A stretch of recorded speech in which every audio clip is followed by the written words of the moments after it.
Olá pessoal, bem-vindo a mais um episódio do M&A Cash no modelo Drops. Eu sou Renata Simon, sócia da área de M&A do VBSO Advogados e eu estou aqui com o meu sócio da área tributária, Diogo On. Oi Diogo, tudo bom, bem? Renata? Bem-vindo a mais um episódio para a gente falar dos aspectos tributários das operações de M&A.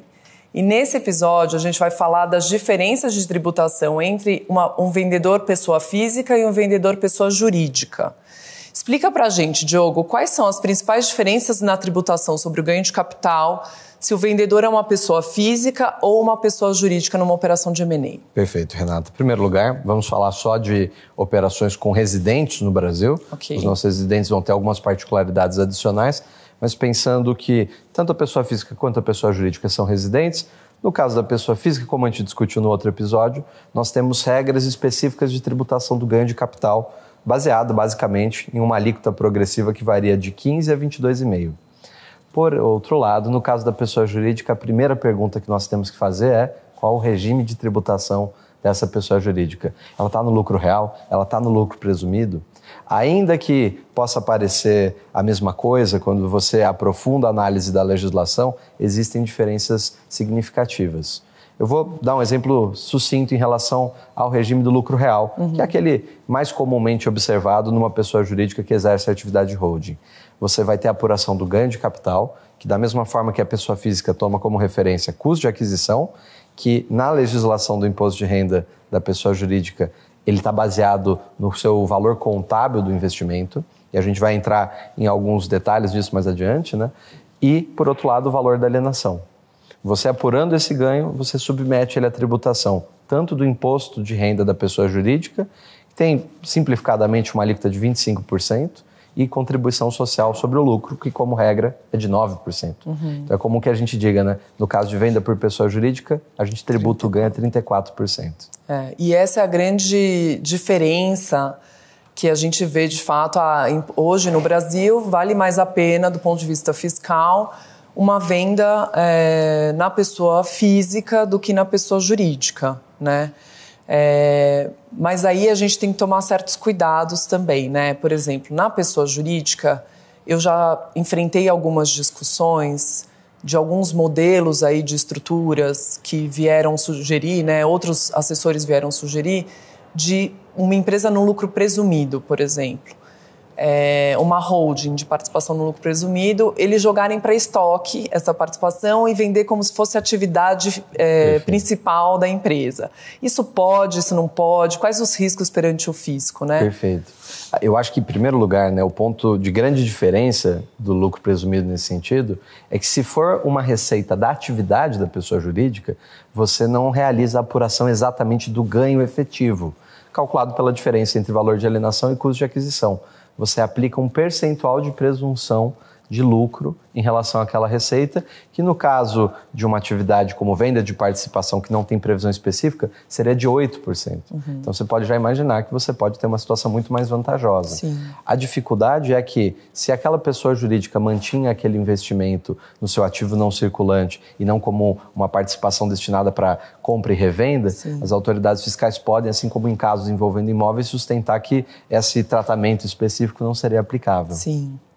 Exatamente, eu acho que esse é o grande risco que a gente enfrenta as holdings normalmente, essas holdings de investimento que a gente vê nas operações de M&A, elas estão lá segurando o investimento muitas vezes para fins de governança, para consolidar a governança do grupo e não como uma trader que vai ficar comprando e vendendo participação societária, né? Eu acho que está aí o risco implícito da estrutura de falar, não, isso aqui não é a holding não negocia e compra a venda de ações à torta e à direito, ela está simplesmente segurando essa participação para fins de governança, para fins de outros aspectos, e aí cairia na alíquota assim de 34%. Exato, né? E sempre importante lembrar que isso pode também levar a impactos diferentes para fins do PIS e COFINS, que apesar da reforma tributária segue firme e forte pelos próximos anos ainda, e que tem tratamento diferenciado caso você realize a venda de um ativo que compõe o não circulante em relação à venda de um estoque. Circulante. Exato.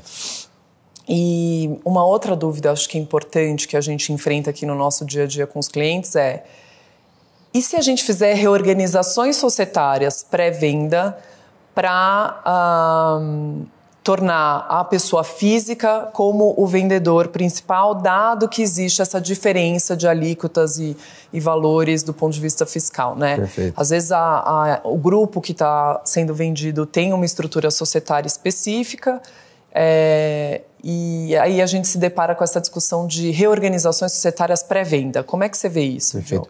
Tem que sempre tomar muito cuidado, porque além da diferença de alíquota, como você comentou, existe também aquela diferença do que é o custo de aquisição. Então, no caso da pessoa jurídica, isso vai ser influenciado, como a gente vai detalhar em outros episódios, né? Vai ser influenciado, por exemplo, pela equivalência patrimonial daquele investimento.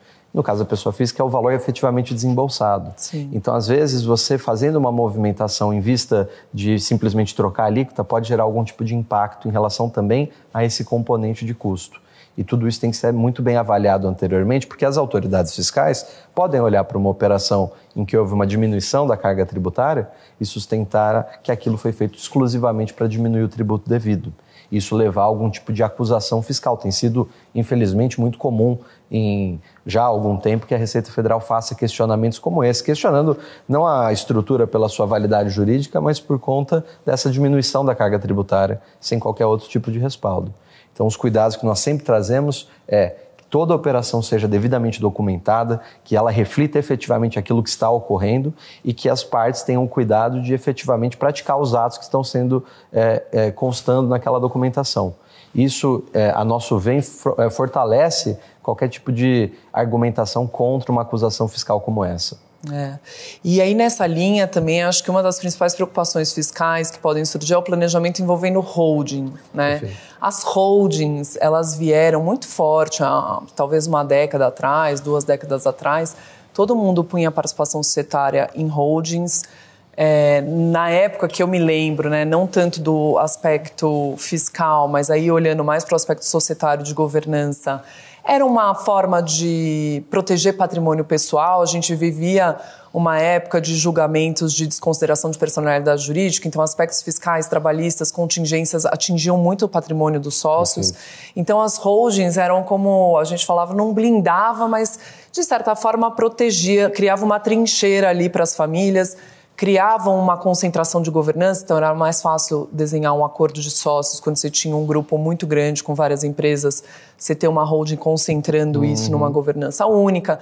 Então as holdings, elas, do ponto de vista aí, meu olhar, né, societário, de M&A, elas são muito bem vistas para exatamente isso, né, para você organizar a casa, para você criar governança, para você eventualmente proteger algum patrimônio, de algum movimento acho que desnecessário aí do judiciário e descabido do judiciário. Isso foi usado há muito tempo.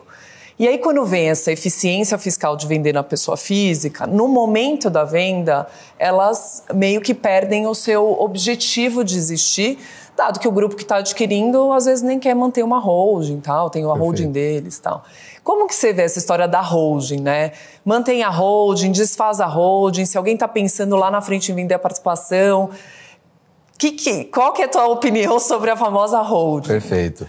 Eu acho que, como tudo no direito, é difícil dizer que a holding é a solução para todas as situações. Existem casos que ela pode gerar ineficiência. Por exemplo, se você tem pagamento de juros sobre capital próprio. Ela diminui sensivelmente a eficiência desse mecanismo tributário. Eu acho que sempre é preciso olhar para o caso concreto.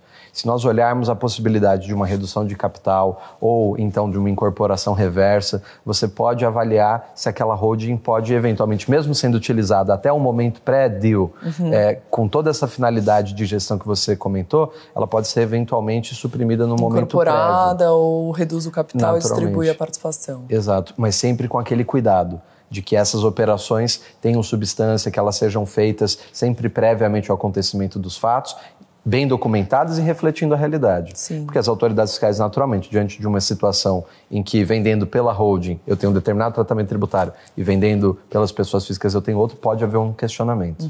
Maravilha. Obrigada, Diogo. Maravilha, Renata. Obrigada, pessoal. Não percam o próximo episódio.